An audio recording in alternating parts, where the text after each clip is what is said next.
So, how is your team looking heading into this weekend? And actually, how are you as well? I'm sure you didn't enjoy missing the last game. No, I've had the worst Christmas on record, I must say that. But that's not important. Me kids had a nice Christmas and the family are all good. So that's the main thing. But yeah, the team is, well, at the moment it's in decent shape in terms of what we've got available for the weekend. Obviously, you'll be well aware there's still a testing process to come through. But in terms of injuries, Bailey obviously will still be missing and Nakamba, who are more long-term. And Ashley Young has got a real outside chance. He's got a little fracture in his toe, rather than his foot, sorry. It's probably too soon for Ash, but he is pushing and trying his best to be available. Besides that, we should have all the group available, depending if they come through the COVID testing. We are, of course, on the eve of the transfer window opening. You've had a good few weeks now to assess your squad. How essential is it that you make signings in January, and will we see players leave as well? Well, look, I think the important thing is we'll only make signings if we feel they're the right signings for the team and for the group and for the club to move us forward and to improve us. We won't make them for the sake of it, just to add volume. We are looking and assessing certain players for certain positions in the squad. I won't give too much away. The reason I won't do that is because my phone will go on fire and start smoking this afternoon with agents, which I don't want. But yes, myself, Christian and Johan, we've spoke every day in the last week, more so because I've had a lot of free time on my hands in terms of the COVID. So yeah, we've had some good meetings, some positive meetings, and we have identified certain individuals we'd like to bring in. If we can make that happen in this window, great. If not, it might be a case of being patient and waiting until the summer. But we are actively looking to improve things. A lot has been said over the past couple of weeks about the workload for players over this Christmas period. You, of course, had your game called off last week, this week. So will that help now coming into this game against Brentford, given you've had that bit of a break? Yeah, we certainly hope so. I think the players should be certainly feeling a little bit more fresh and have more energy to give in the Brentford game for sure. I've got no problem with fixture congestion. I've been used to it up at Rangers, and as a manager and as a player, I think you want to be involved in the games. And I think the Christmas schedule in England is a tradition. It's fantastic. Everyone wants to be part of that. I've only got one issue and one problem, and that's asking players to play 26th and 28th or within 3 days. That shouldn't ever happen in any professional level, in my opinion. In terms of games coming Saturday, Wednesday, Saturday, or Thursday, Sunday, Thursday, we welcome that. That's where we want to be. We want to be in Europe. We want the fixture congestion, and it's something that we've managed before as a coaching staff, and it's something that these players are striving for. We want more games. It means you're doing well in the cup competitions, and it means that you're probably part of a team that's competing in Europe. So bring that on. The only thing that I'd say is it's not right to ask a professional athlete to perform on the 26th and the 28th. That needs to change. Great. All the best, Steve. Thank you. Yes, thank you. Hi, Stephen. Brentford, after that really strong start to the season, might have tailed off a bit, but the Man City game was a reminder of their quality because they ran them very close. Yeah, they did. They're a good team. A really fascinating manager. I like to hear his press conferences. I like the way he coaches on the side of the pitch. He's done an incredible job at Brentford. I'm looking forward to competing against them at the weekend, and so are the team. We're on the back of a disappointing result, but a performance that there was a lot of positives within. But I'm looking for a response and a reaction from that defeat. And we're going into a tough environment, a new stadium, a crowd that stay behind the team, whatever happens. And I think they've done themselves proud in terms of the performance against City. I watched it close, and they've got some real dangerous individuals within their team, but they're very much a team. I don't think there's much ego in the Brentford squad, so there's a lot to admire about them. And also, they'll be delighted, I would have thought. This game marks the halfway stage of their season. 20 points is halfway towards 40. That's always a good return if you're newly promoted. That's none of my business. I'm not sure what their internal targets are. I'm not sure what they've set out to achieve this season. I'm sure the main priority would be to stay in the league. I'm sure it would, but for me it's very much about where are we at the halfway stage. I know we've had a couple of games called off. We've played 7 games. We've played the 3 best teams in the league, in my opinion. And you can certainly see that there's a gap that we need to strive to close and improve on in terms of them results. But against the rest, we've done ourselves proud. We've put in some fantastic results and points return. And we want to go to Brentford with ambition to go and play well, build on our last away performance against Norwich and try and take maximum points. And I know that obviously you weren't in charge for it, but any lessons you can learn from the home game against Brentford? Chelsea, I think you're alluding to Chelsea, or you're talking about the first game of the season? When Villa played Brentford, yeah. Yeah, well, it's a game I've watched, and you know, they have a clear style, how they want to play. They like to play with 2 number 9s. They play with wing-backs that are really ambitious. I know Sergio Canos very well from his time at Liverpool, and I know Rico Henry, if he's fit and available, likes to be bold and ambitious. So they like to get a lot of bodies in your front line and combine centrally. They can go direct at times and use Ivan Toney, who's a big threat. So they've got a lot of different ways how they can play against you, how they can try and beat you, and they're obviously a big threat on set plays. So we're going to have to be at our best. We're going to have to contain Brentford in a lot of areas and then really try and show our quality and what we're good at. Thanks, Stephen. Happy New Year. Thank you. All the best. Stephen, still going on about Thomas, you were saying about you like hearing him talk and watch what he's done. In a way, has he freshened the league up with Brentford since their promotion, just the manner in which he goes about doing things? Yeah, I think new managers do, certainly ones that come up from the league below. You know, foreigners that come into the league, they always bring a different style, a different dimension. You can always listen to different ideas and how they approach certain things, but I think he's been a breath of fresh air, and the job he's done so far in the Premier League has been outstanding. I'm sure he's really satisfied with their performance so far. But he'll be looking at Aston Villa as one of their fixtures at home, where he'll be looking to try and get a real positive result. I'm sure he will, but for me it's very much trying to counter that. And I'm delighted to be back from a personal point of view, and delighted to be back in amongst the group. It's been a frustrating week for me. And I'm sure the players are still feeling the effects of our result against Chelsea. So I want to try and resurrect the feeling and get a better positive feeling around the place. To do that, the best thing to do is to go and try and get a win at Brentford.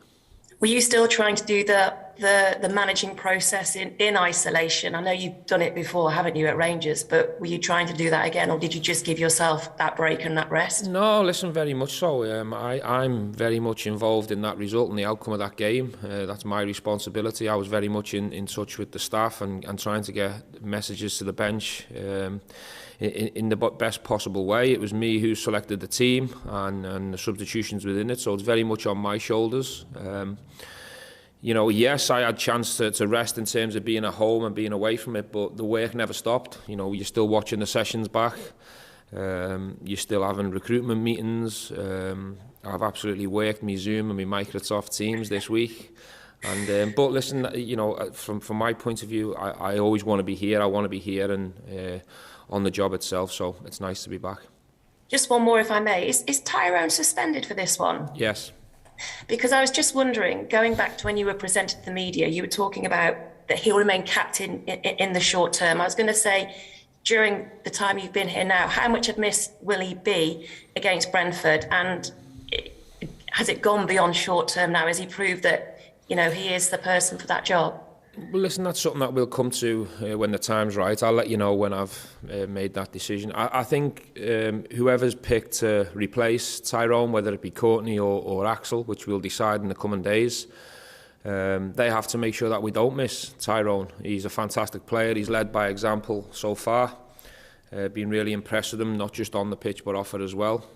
So I'm sure he'll be missed in certain ways, but when you're a manager, you're hoping your replacement comes in and does a real stern job, so he's not missed that much. So it's down to the players, it's down to us to make sure we go and get the results, a positive result for Villa, and people are not talking about people who weren't there with us come the weekend. Thank you for your time. Have a happy New Year. All the best. Take care. Thank you. Bye-bye. Morning, Stephen. Good morning. You talked about resurrecting the feeling in your squad. How do you do that? Is that tough to do? How do you do that? No, well, listen, we'll debrief.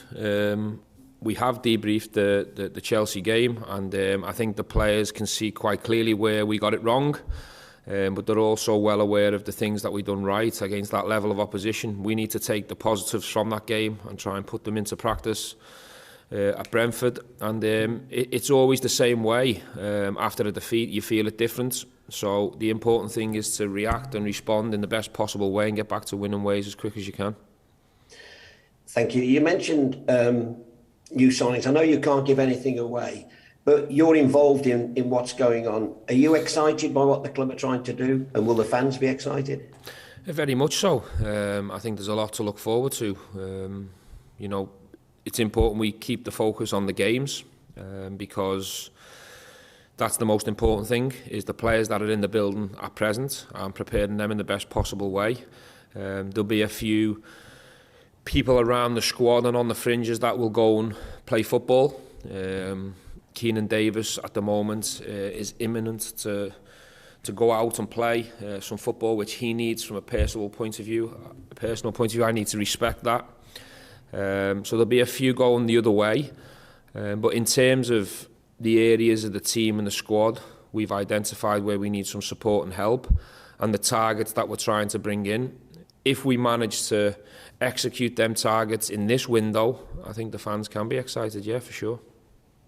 And just finally, managing in the Premier League, is it as tough as you expected or tougher? I definitely expected a big challenge. This is the best league in the world for obvious reasons. It's got the best coaches, it's got the best teams. So I expected a huge challenge, especially where I was at in terms of my own personal career. So I didn't underestimate what I was coming into, for sure.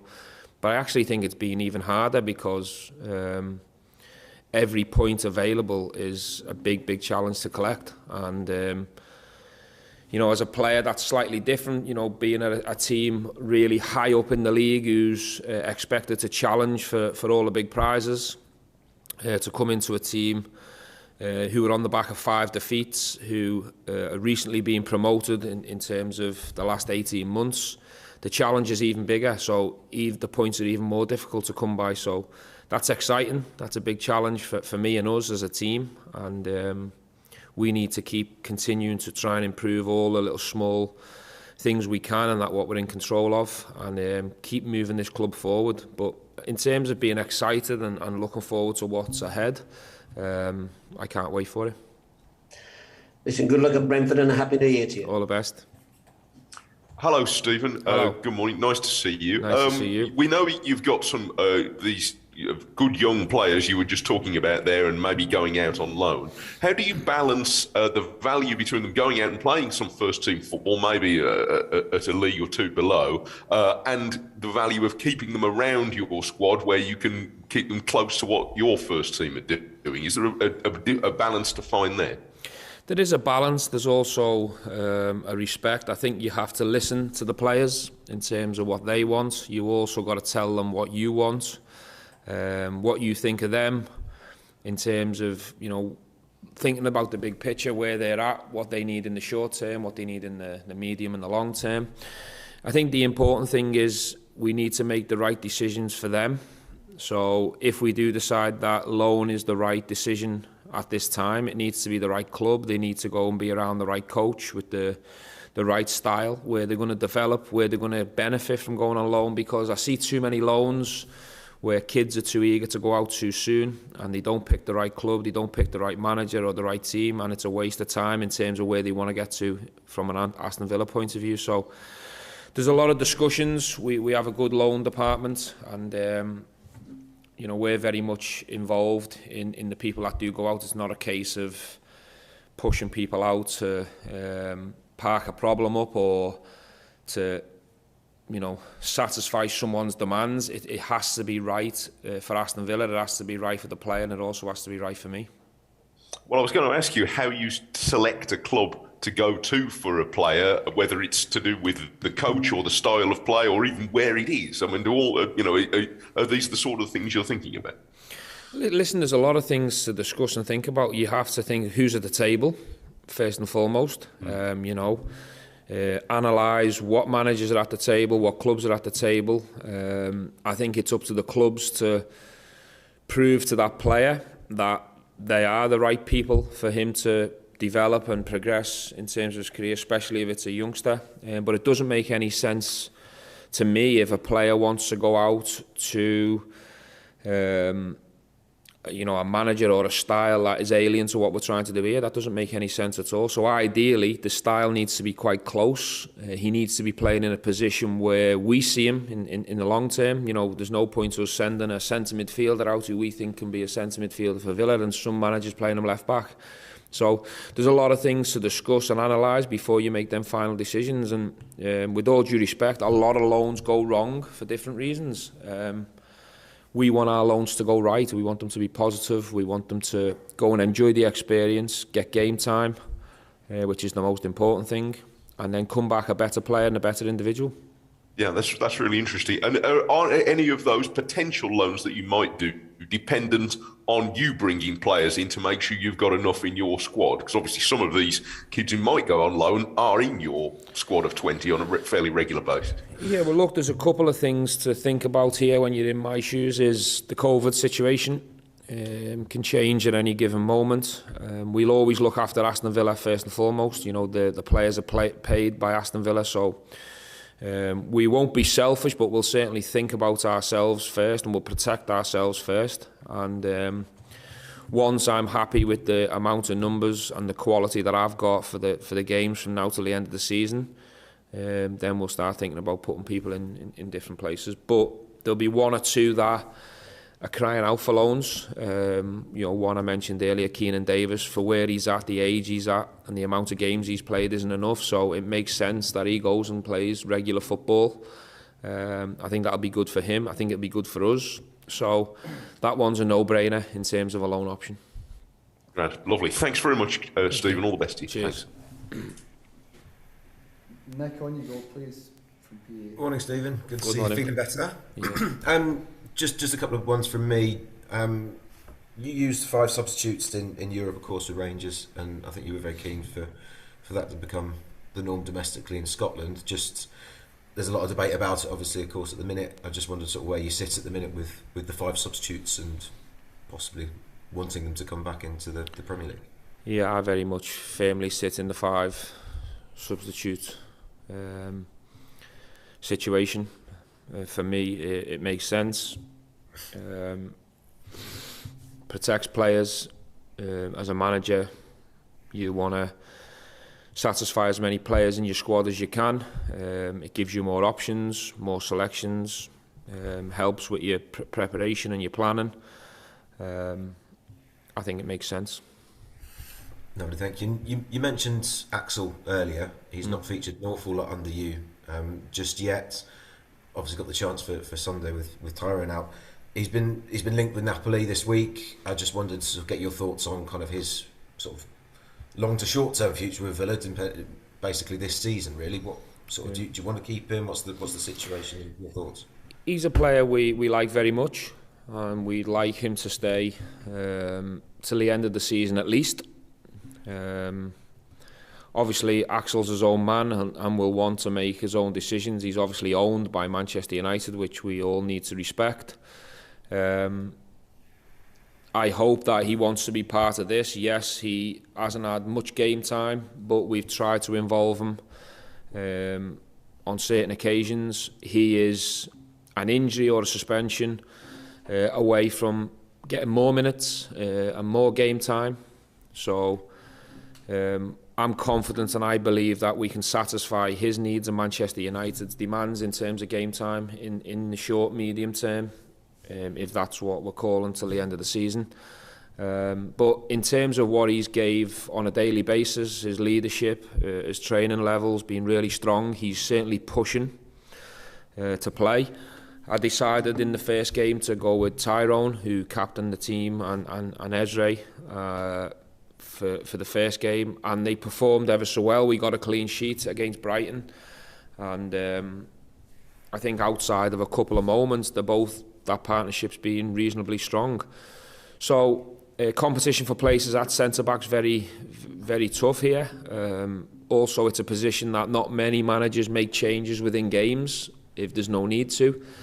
So it's very much in Axe's hands and Manchester United's hands. We want him here. We'd be delighted to keep him. He's got a big connection here at Aston Villa. We don't just see it as a loan till the end of the season. It's something that we want to explore further than that, but we just hope we've got that opportunity. Thank you. And just to check, do United have a recall option at all in January? Sorry, on Axel. Do Manchester United? Yes. Yeah. I think that's their business. I think most loans, to give you a bit of a hint, normally have a recall option. I don't think it makes sense to loan any player out at this level in this day and age, especially when you're going through a pandemic, to not have a recall option. So yeah, we'll see how that one pans out in the short term, but the message from me is, will he get game time? Yes, he will. Do we think a lot of him? Yes. And do we want to keep him? 100%.